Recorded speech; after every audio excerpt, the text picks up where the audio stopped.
Practice savings. Practice savings. When God blesses you, take out your tithe. Believe in tithing. 10%, and then take out your seed. Many people recommend 20% of whatever you have so that you save it. I told the School of Ministry students, you can save 20% of your income if you have time. What is pursuing you is what determines how you run. Is that true? If a chicken is pursuing you, you can run carelessly, but if a lion is pursuing you, you will run with the energy of an athlete. So if you know you have made mistakes, and now at age 40, you are saving 20% of your income, you will not go far. When you are talking to a child of 13, 14 years, you can tell him to start saving 10, 20%. But I'm telling you, if you really want to make progress financially, you must practice the law of increase and then learn to save. Save. There are two basic reasons why we save. Number one, for emergencies. Number two, for investment. Write it down. In another series, we'll take our time to deal with it. There are only two reasons why we save money. Number one, for emergencies. Number two, for investments. By the way, you may want to write this down. The only way money multiplies is through investments.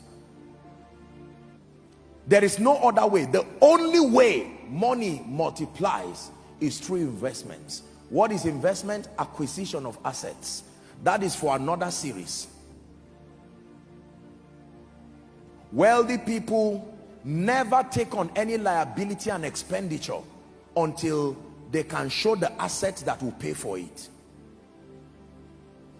They spend their lives acquiring the assets that pay for their liabilities. So when you meet a wealthy man and you say, "Daddy, I want to celebrate birthday," he will not just carry 1 million and give you. He will check from all his investments which one will pay for that liability.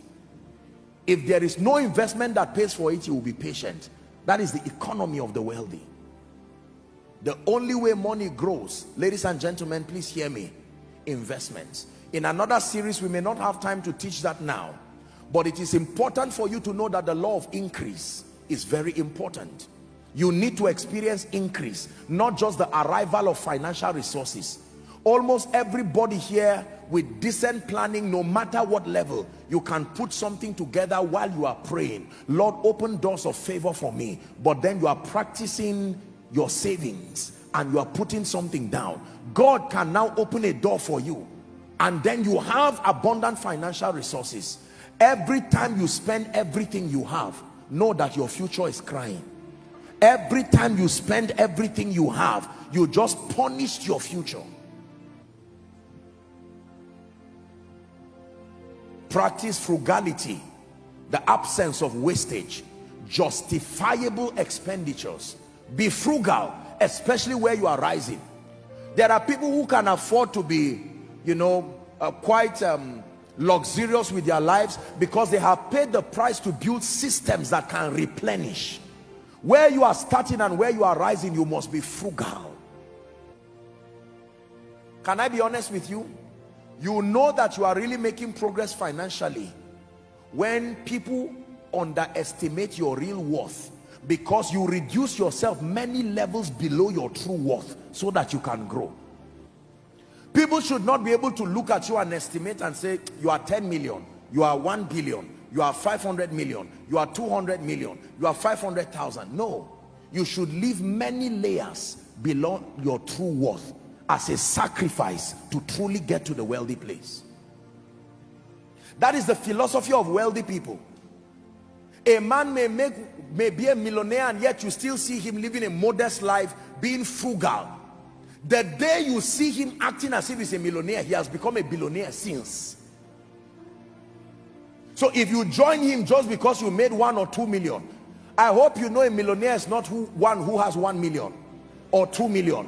No, a millionaire is one who has relationships that can maintain that level, intelligence that can maintain that level, systems and structures that can replenish at that level, and then financial resources that is at least 10 million. If not, you are not a millionaire. So you see, all this philosophy of 1 million or 1.5 and we say we are millionaires, then we say we have made it, and then we crash back to 100,000 again as a punishment for not learning. We start again and we repeat the same mistake.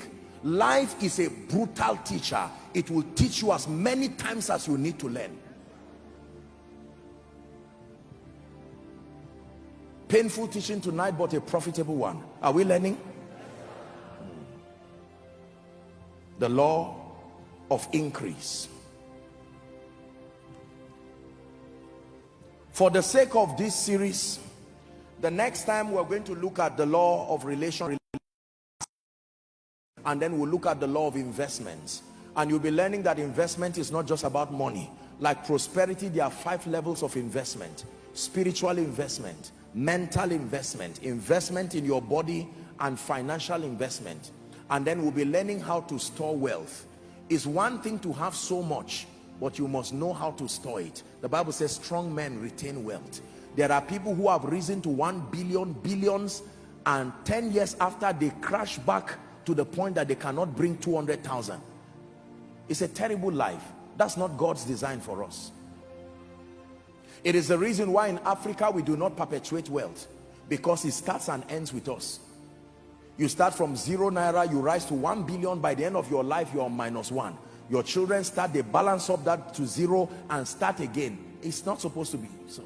The Bible says a good man leaveth an inheritance for his children's children, not his children. You must be 2 generations ahead.